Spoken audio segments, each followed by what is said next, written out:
शैतानी राहबा। खौफ व दहशत की सच्ची दास्तान। तारुफ। कहानी एक छोटे और पुराने गांव नूरपुर की है, जहां एक कदीम चर्च वाक़ई था। चर्च गांव के मरकजी मकाम पर था और हर इतवार गांव के लोग यहां इबादत के लिए आते थे। चर्च की देखभाल एक राहबा सिस्टर मारिया करती थी। वो एक मशहूर मजहबी शख्सियत थी और गांव के लोग उसे इंतहाई मुक़द्दस और काबिल एहतराम समझते थे। ये गांव अपनी खूबसूरती और अमन व सुकून के लिए जाना जाता था।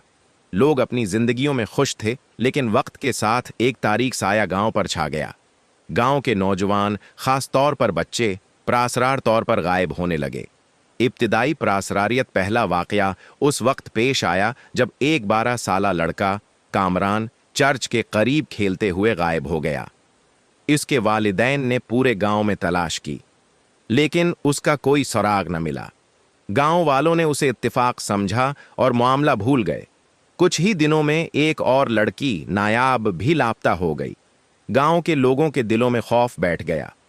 अब वो अपने बच्चों को चर्च के करीब जाने से मना करने लगे।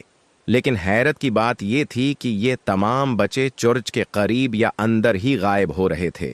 आयशा की कहानी। आयशा 18 साल की एक बहादुर लड़की थी जो अपने वालदीन के साथ नूरपुर में रहती थी।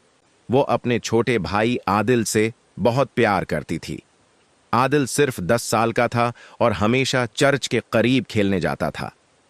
एक दिन आदिल भी गायब हो गया।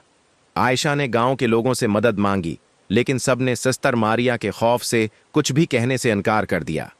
आयशा ने अज़्म किया कि वो खुद उस राज को फाश करेगी और अपने भाई को ढूंढेगी। चर्च की छानबीन एक रात, जब गांव खामोश था, आयशा चर्च के अंदर छिपकर दाखिल हुई। चर्च के अंदरूनी हिस्से में एक गहरी खामोशी और अजीब सी सर्द हुआ महसूस हो रही थी। आयशा ने महसूस किया कि कुछ गलत है। चर्च के पीछे एक खफिया दरवाज़ा था जिसके बारे में किसी को इल्म न था। आयशा ने इस दरवाजे को खोला तो वो एक तारीक तहखाने में जा पहुंची। वहां एक अजीब सी बो और इंसानी चीखों की गूंज सुनाई दी। शैतानी तहखाने में कदम रखते ही आयशा ने खौफनाक मनाजिर देखे। दीवारों पर खून के निशानात थे और फर्श पर इंसानी हड्डियां और खोपड़ियां बिखरी हुई थीं। दरमियान में एक बड़ा पत्थर था जिस पर शैतानी निशान बने हुए थे। आयशा ने देखा कि तहखाने के कोने में कुछ बच्चे कैद थे, जिनमें उसका भाई आदिल भी शामिल था। लेकिन इससे पहले कि वो उन्हें आज़ाद कर सकती, सिस्टर मारिया वहां आ गई। सिस्टर मारिया की हकीकत आयशा ने देखा कि सिस्टर मारिया एक आम इंसान नहीं थी। इसका चेहरा बदला हुआ और आंखें सरख थीं। वो एक शैतानी पुजारिया थी जो मासूम बच्चों की कुर्बानी देकर अपनी ताकत बढ़ा रही थी। आयशा की बहादुरी। आयशा ने अपने खौफ पर काबू पाया और एक मुक़द्दस सलीब को हाथ में लेकर सिस्टर मारिया की तरफ बढ़ाया। सलीब की रोशनी से सिस्टर मारिया पीछे हटने लगी। आयशा ने मौका का फ़ायदा उठाया और बच्चों को आज़ाद करवाकर वहां से भाग निकली।